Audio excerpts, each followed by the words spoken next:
ازيكم عاملين ايه؟ يا رب تكونوا بخير. النهارده حلقة خفيفة هنشرح فيها برنامج دي نويز. برنامج دي نويز ده من البرامج اللي عاملة زي الادوبي اوديشن بس على الايباد. مهمته ان هو ينقي الصوت ويفلتره من اي شوائب او ضوضاء. اول حاجة هنفتح البرنامج، ايقونته هنلاقيها بتعبر عن الصوتيات. بعد كده هنلاقي عندنا كذا اوبشن الاولاني يا اما انا اختار فيديو، ان انا اختار فيديو، ولو انا مصور فيديو عايز اعمل تنقية للصوت، او ان انا اختار فويس ميمو او عايز اسجل صوت. طبعا انا هختار فيديو ده مدته 35 ثانية، عايز اعمل تنقية للصوت. طبعا اللي هيحصل كالاتي: اول حاجة هو بيعمل لود للفيديو، بيجهز لك بعض السيناريوهات للسجستد نويزز. هو شايف ان دي نويزز في عندك من الدقيقة السكند الأولانية فيها نويز، اللي هو الوقت السكتات اللي تقدر عن طريقه تعرف بصمة النويز وتشيلها زي ما بيحصل في الأدوبي أوديشن بالظبط. وفي سكتة تانية اهو تعرف عليها، بتبقى الموجات شبه منعدمة، وبيحدد لك أماكن الحاجات دي. انت عايز أنهي بصمة هي دي اللي تتاخد. وبعد ما بتحدد البصمة دي، طبعا هو هنا في توتوريال لو انت عايز تخش تشوف الموضوع ده شغال ازاي. هنا هنلاقي ايكولايزر، هنلاقي كده ايكولايزر بدائي شوية، فيه شوية ترددات، الترددات العالية والترددات الواطية عايز درجتها قد ايه. وهتلاقي تحت الماستر فوليوم اللي هو بتاع الصوت.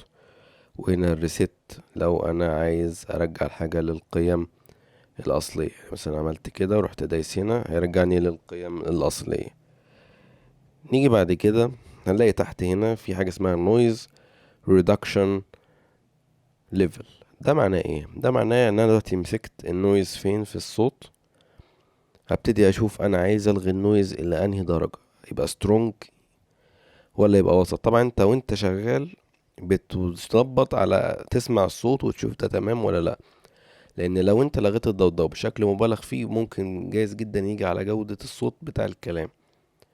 فحاول دايما تعيد في الصوت وتسمعه كويس عشان خاطر تتأكد تماما ان الدينويزنج تم بشكل مظبوط. كده هو بيعمل دينويزنج وبيشيل اي ضوضاء موجودة في ملف الصوت بتاع الفيديو ده. بيعمل سيفنج. دلوقتي هو بيسألني عايز ريبليس بالفيديو الاصلي، ولا اعمله نيو فيديو، ولا اكسبورت تو كلاود. طبعا انا هقول له سيف از نيو فيديو. اوكي خلاص، هو كده سيف هولي. طبعا نفس الكلام هيحصل لو انا عامل فويس نوت.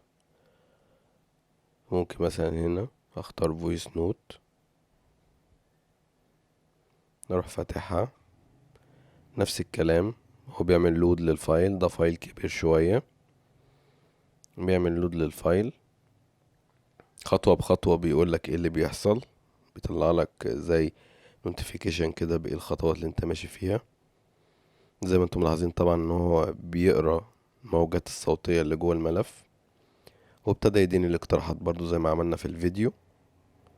انا اخترت مثلا كل ما كان مدة السكوت كبيرة كل ما كان افضل. طبعا انا ممكن اكبر شوية الدينويزنج هنا لو انا عارف ان الحتة دي انا ساكت فيها، بحيث كل ما كبرت البصمة كل ما كان الدينويزنج افضل. بعد ما بخلص اقول له تمام، انا كده مقتنع تماما.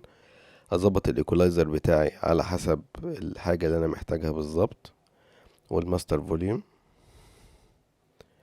واخرج من هنا واقول له اوكي دي نويز. كده بيعمل سيفنج ساوند. كده ممكن هنا في الاوبشن ده اقدر اشوف بيه الصوت قبل وبعد التعديل. ممكن اعمل اندو لو انا حسيت ان انا ما عملتش حاجة بشكل مظبوط.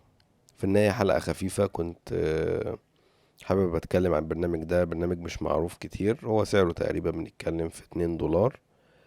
آم، يعني بينفع احيانا لو انت محتاج تعمل فلتريشن للصوت، ومن البرامج الكويسة اللي ممكن تعتمد عليها. اشوفكم على خير في فيديو جديد.